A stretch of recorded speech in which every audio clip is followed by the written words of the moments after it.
Blogger Munmun চ্যানেলে তোমাদের প্রত্যেককে জানাচ্ছি অনেক অনেক স্বাগতম। তো প্রিয় বন্ধুরা, তোমরা যে বা যারা যেখান থেকে ভিডিওটা দেখছো, আশা করি সবাই ভালো আছো আর আমিও খুব ভালো আছি। আগামী দিনেও তোমরা খুব ভালো থেকো। এই যে ঘুম থেকে উঠলাম, ঘুম থেকে ওঠার পর থেকে একদম রাত্রি পর্যন্ত আমাদের কিন্তু নানান রকম চিন্তার মধ্যে সবচেয়ে বড় চিন্তা হলো দৈনন্দিন জীবনযাত্রায় সমস্ত জিনিসপত্র কিভাবে জোগাড় করব, কিভাবে সংসারের খরচ চালাবো, ব্যাস এইটাই। আর আমরা গৃহিণীরা সবসময় এটা ভাবি কি করলে আমাদের সংসারের একটু দু পয়সা বাঁচাতে পারবো, সংসারের খরচ কমাতে পারবো। আজকে কিন্তু সেটাই আমি তোমাদের সাথে শেয়ার করব। নিত্য প্রয়োজনীয় দ্রব্যমূল্যের ঊর্ধ্বগতি হওয়া সত্ত্বেও গ্রামের পরিবেশে থেকে আর একটু বুদ্ধি খাটিয়ে সংসার খরচ থেকে টাকা সঞ্চয় করার কিছু কৌশল আজ তোমাদের সাথে শেয়ার করব। আশা করছি তোমাদের ভালো লাগবে, তাই পুরো ভিডিওটা দেখার জন্য সবাইকে অনুরোধ করছি।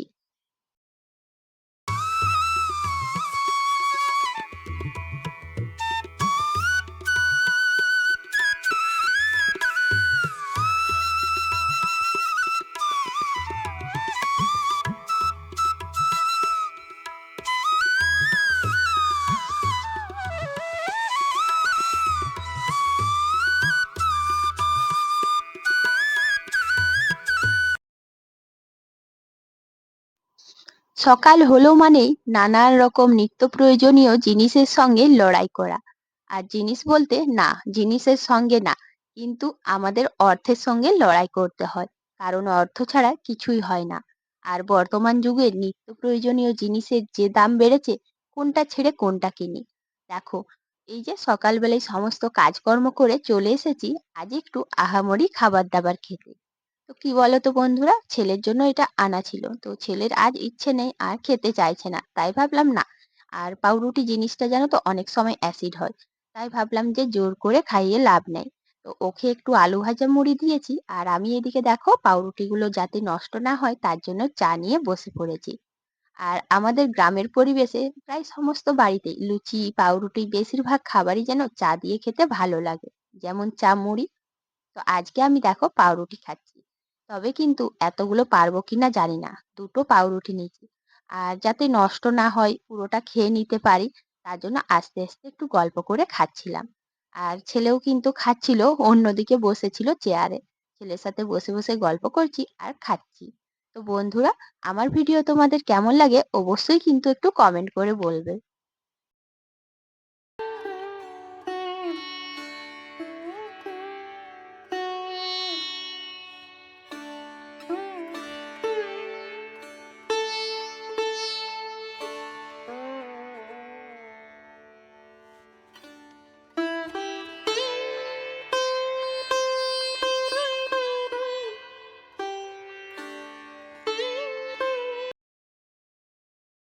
একটু আগেই তোমাদের সাথে শেয়ার করছিলাম যে নিত্য প্রয়োজনীয় জিনিসপত্রের কত দাম বেড়েছে। তো দেখো, এই যে সানলাইট বা সুগার ফ্রি মেরি বিস্কুট মসুর ডাল সবই একটু বড় বড় নিয়েছি। আর কি বলতো, একটা বিস্কুটের না দাম অনেক বেশি সুগার ফ্রি, তাই নিয়েছিলাম অন্য বিস্কুটগুলো বাকিদের। আর সাথে কিন্তু একটু তেলটাও বেশি নিয়েছি। আমরা যদি কিছু কিছু জিনিস একটু বেশি বেশি কিনতে পারি তাহলে সেটার দাম অনেকটাই কম হয়। আর এতটা জিনিস একটু সাবধানে খরচ করলে দেখবে অনেক দিন চলে। তো সমস্ত জিনিসগুলো গুছিয়ে রেখে এখন একটু শাক কেটে নিয়েছিলাম, সেটা ধুয়ে জল ধরতে দেব, তাই কলপাড়ে চলে এসেছি। আর আজকে প্রতিদিন যে নিয়মিত কাজগুলো করি বাসি কাজ, সেগুলো তো শেয়ার করি, তাই সেগুলো আজ তোমাদের সাথে আর শেয়ার করলাম না। দোকানের যে জিনিসগুলো তোমরা দেখলে এগুলো কিন্তু সবাই বাজার করে, আর সব গৃহিণীরাই জানে এগুলো গুছিয়ে রাখতে, কিন্তু জানো তো খরচ করার সময় আমাদেরকে অনেকটাই হিসেব নিকেশ করে করতে হয় যে কোন খরচটা কতটা করতে হবে।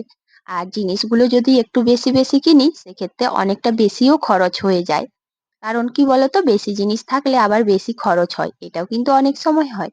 তবে সেই বুদ্ধিটা আমাদেরকে করতে হবে যে কোন জিনিসটা কিভাবে খরচ করতে হবে যাতে একটু বেশি দিন যায়। তো দেখো, এই যে রান্নার জন্য না কড়াইটাতে মাটি দিচ্ছি, মাটি একদমই শেষ হয়ে গেছিল। আর ওই যে যে পাওয়ার দেওয়া হয়, পাওয়ার দিলেও অনেকটা ভালো হয়, কিন্তু পাওয়ারটা বেকার খরচা করব না বলে আর একটু মাটি নিয়ে এসেছি। এখন কিছুদিন হচ্ছে জানো তো, বিলেত থেকে মানে জমিতে যে মাটিটা পাওয়া যায় সেই মাটিগুলো না আর হচ্ছে না, মানে পোড়ালে একদম চিটে যাচ্ছে, তাই অন্য জায়গা থেকে একটু মাটি নিয়ে এসেছি। রান্নাটা প্রায় রেডি করব বলে যখন সবজি কেটে রেডি করে নিয়েছি তখন মনে পড়ছে, না আজকে তো চালটা ভেজাতে ভুলে গেছি। তো জানো তো বন্ধুরা, চালটা আমি আগে থেকেই ভিজিয়ে রাখি। যদি গ্যাসে রান্না করি তাহলে গ্যাস খরচ কম হবে, কাঠে করলে কাঠের খরচ, সাথে কিন্তু সময়টাও অনেকটা বেঁচে যায়। তাই আজকে না সমস্ত সবজিগুলো আগে রান্না করব, আর ভাতটা শেষে। তাই এখন ভাতটা ভালো করে ধুয়ে নিচ্ছি, চালটা।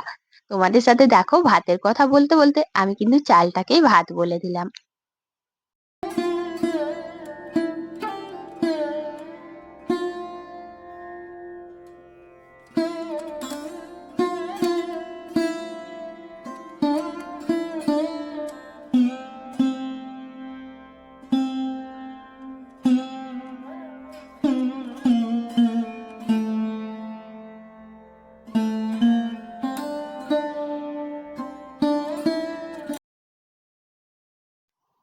ছেলেও আজকে একটু রান্না বান্না করলো, পরীক্ষা শেষ হয়ে গেছে, কি করবে সময় পাচ্ছে না।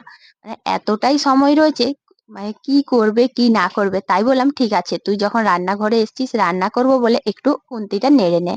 তো দেখো বন্ধুরা, আজকে আমি না মাছের বদলে মাছের মাথা দিয়ে বাঁধাকপি করছি। আর জানো তো মাছ এসেছিল, প্রথমে ভেবেছিলাম মাছ নিব, তারপরে যখন দেখলাম যে খুব বড় বড় দুটো মাথা রয়েছে, তখন মাথায় বুদ্ধি এলো যে বাঁধাকপির তরকারিটা যদি আজ মাছের মাথা দিয়ে করি খেতে ভালো লাগবে। এমনিতে এই সিজনে না বাঁধাকপি ফুলকপি এত খাওয়া হচ্ছে, এমনি শুধু বাঁধাকপিটার থেকে মাছের মাথা দিয়ে করলে স্বাদটা অনেক বেড়ে যায়। আর মাছের কি, মাছ তো অন্যদিনও কেনা যাবে। তো যেহেতু মাছের মাথাটা কিনলাম, তাই আজকে আর মাছ কিনলাম না, তাই একটু ডাল করে দিচ্ছি। আর বাঁধাকপিটা দেখো খুব সুন্দর কিন্তু হয়েছিল। তো কি বলো না, কাঠের উনুনে রান্না করতে করতে অনেকটাই বাঁধাকপিটা দেখো কমে গিয়েছে। আর খুব হালকা আঁচ ছিল, সেই জন্য বাঁধাকপিটা এত সুন্দর সেদ্ধ হয়েছে আর দারুণ গন্ধও উঠেছে। মাছের মাথা আবার মাছ, তো দুটো জিনিসে না অনেকটাই খরচ হতো, তাই সবসময় আমাদেরকে ওটা বুদ্ধি করতে হয় যে কোনটা করলে কোনটা না। হ্যাঁ, সব জিনিসেই খাওয়া দাওয়া করতে হবে, তবে সেটা সময়ের উপর নির্ভর করে, তাই আমরা খরচটাও কিন্তু অবশ্যই হিসাব করি। এদিকে দেখো যখন বিকেল হয়ে গেছে ছেলের খিদে পেয়েছে, আর তাই কি বলতো দুধ মুড়ি সাথে একটু কলা দিয়ে দিচ্ছি, যেহেতু কলাগুলো বাড়িরে, আর অন্য জিনিস হলে আবার কিনতে হবে, খরচটাও হবে। সকালে ঘুম থেকে ওঠার পর থেকে আমরা সংসারের বিভিন্ন জিনিস নিয়ে এত চিন্তায় থাকি যে কিভাবে কি করলে আমাদের সংসারের খরচ কমবে।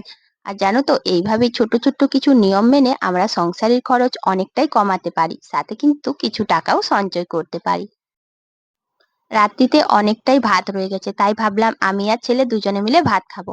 আর সেই জন্যই দেখো একটু ডিমের ভুজিয়া করে নিচ্ছি, এটা হলে অন্যান্য সব তরি তরকারিও করতে হবে না, খরচ কিছুটা কমবে, সাথে কিন্তু ডিমের ভুজিয়া আমরা ভীষণ ভালোবাসি, খুব ভালোই হবে। তো বন্ধুরা, আজকের এই ছোট্ট ছোট্ট কিছু কৌশল মেনে আমি সংসার চালাই, তোমাদের কেমন লাগে অবশ্যই জানিও। টাটা।